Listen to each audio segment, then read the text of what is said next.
नमस्कार, मैं doctor HP Sinha, senior consultant neurologist, NHMMI Narayana super speciality hospital Raipur. आज 29 अक्टूबर है।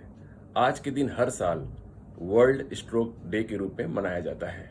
इसके पीछे एक ही उद्देश्य है कि लोगों के भीतर इस बात की जागरूकता हो कि स्ट्रोक एक महत्वपूर्ण बीमारी है।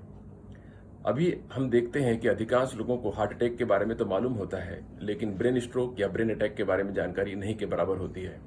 इसकी वजह से कई मरीजों को, जिनको वस्तुतः जरूरत होती है तुरंत मेडिकल केयर की, वे अस्पताल तक नहीं पहुंच पाते हैं। तो इसी उद्देश्य की पूर्ति के लिए हर साल आज के दिन 29 अक्टूबर को वर्ल्ड स्ट्रोक डे मनाया जाता है। ब्रेन स्ट्रोक होता है जब हमारे ब्रेन के अंदर खून का संचरण बंद हो जाता है किसी भी कारण से, जिसकी वजह से मरीज को तरह तरह के लक्षण आने लगते हैं। तो इस स्ट्रोक को हम, एक शब्द है बी फास्ट, यह 6 अक्षरों का शब्द है जिसके जरिए हम ब्रेन स्ट्रोक के लक्षणों को आसानी से पहचान सकते हैं। BEFAST।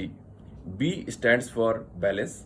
बैलेंस आपका जब गड़बड़ाने लगे, असंतुलन होने लगे और गिरने लगे या लड़खड़ाहट हो आपकी चाल में, तो यह ब्रेन स्ट्रोक का लक्षण हो सकता है।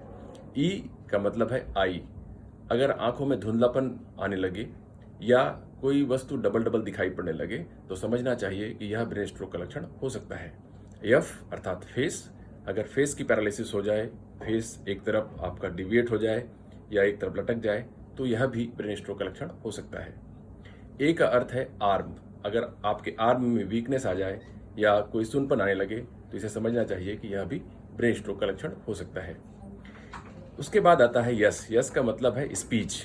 अगर बोलने में लड़खड़ाहट हो, समझने में असुविधा हो या आवाज बदल जाए तो यह भी ब्रेन स्ट्रोक का लक्षण हो सकता है। टी का अर्थ है टाइम। यह बहुत ही महत्वपूर्ण अक्षर है क्योंकि स्ट्रोक का मैनेजमेंट, स्ट्रोक का ट्रीटमेंट टाइम डिपेंडेंट होता है।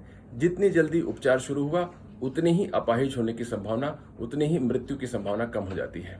इसलिए समय बिल्कुल गंवाए बगैर मरीज को तुरंत ही अस्पताल की ओर लेकर जाना चाहिए, जहां पर सीटी स्कैन की सुविधा उपलब्ध हो। क्योंकि सीटी स्कैन की अगर उपलब्धता है तो उससे हम ब्रेन हेमरेज को रूल आउट कर सकते हैं और इस्कीमिक स्ट्रोक, जिसमें कि खून की नस में ब्लॉकेज होता है, उसके लिए विशेष दवाई दी जा सकती है। इस ट्रीटमेंट को थ्रोम्बोलिसिस कहा जाता है। तो आप ये याद रखें कि जब भी किसी को स्ट्रोक के लक्षण जो मैंने अभी आपको बताए वो हो, तो तुरंत ही मरीज को अस्पताल की ओर लेकर जाए बिना समय गंवाए। कई लोगों को हमने देखा है कि वो फर्स्ट एड करने की कोशिश करने लगते हैं। कई लोग ये कोशिश करते हैं कि मरीज को कबूतर का खून लगा दें शरीर पर, जिससे कि लकवा ठीक हो जाए। कुछ लोग नुकीली लोहे की चीजों से शरीर को आंकते हैं या वो मोमबत्ती से आंकने लगते हैं। इससे केवल नुकसान होता है, क्योंकि ऐसा करने से शरीर को और इन्फेक्शन होने का खतरा बढ़ जाता है। इसके अलावा हमने देखा है कि कुछ लोग कुछ मरीजों को केरोसिन का तेल पिला देते हैं। ऐसा भी कभी नहीं करना चाहिए, क्योंकि इसकी वजह से बहुत भयंकर निमोनिया हो जाता है, जो कि मरीज की मृत्यु का कारण भी बन सकता है। तो आप याद रखें कि जब भी किसी मरीज को ये लक्षण पैदा हो तो तुरंत अस्पताल की ओर रुख करें और इस तरह की अप्रामाणिक उपचार पद्धतियों का सहारा बिल्कुल भी न लें। स्ट्रोक से बचने के लिए क्या उपाय करने चाहिए? स्ट्रोक से बचने के लिए जो सामान्य उपाय आप हार्ट अटैक से बचने के लिए करते हैं, वही उपाय आपको करने चाहिए।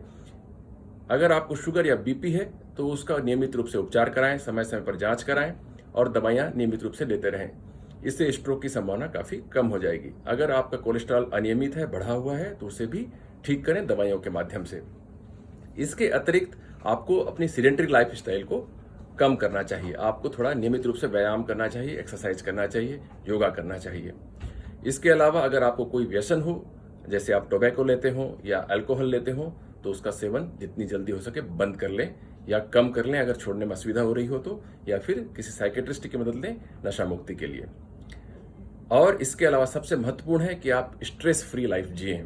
यह आपको स्ट्रोक से दूर रखेगा। इसके लिए आप मेडिटेशन का सहारा ले सकते हैं। ये कुछ छोटी छोटी महत्वपूर्ण बातें मैंने आपको बताई। उम्मीद करता हूं कि आपको यह जानकारी स्ट्रोक से बचाने में मदद करेगी। धन्यवाद।